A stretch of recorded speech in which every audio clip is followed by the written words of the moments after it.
一盒桃子。点击 CC 开启字幕。早上，小丽去超市买菜。超市离家很近，走路5分钟就到了。她买了青菜、牛奶和鸡蛋。接着，她又去买了一盒桃子。回到家后，小丽把东西放进冰箱。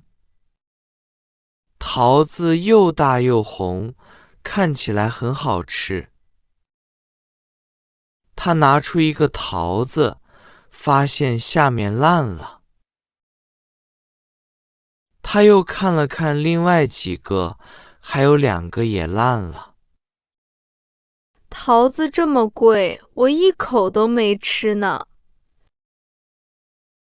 她拿着桃子和小票，又去了超市。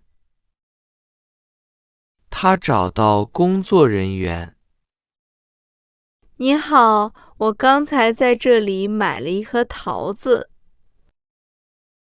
回家打开以后，才发现桃子都烂了。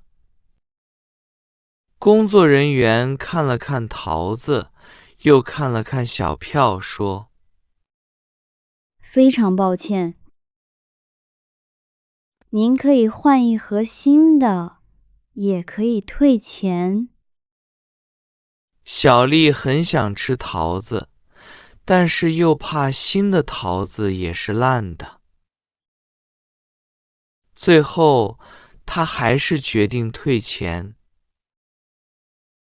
工作人员很快把钱退给了她。今天天气很热。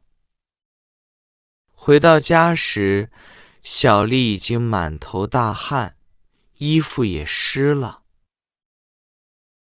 她无奈地说：今天这么热，我跑了2趟超市，可最后还是没有吃到桃子。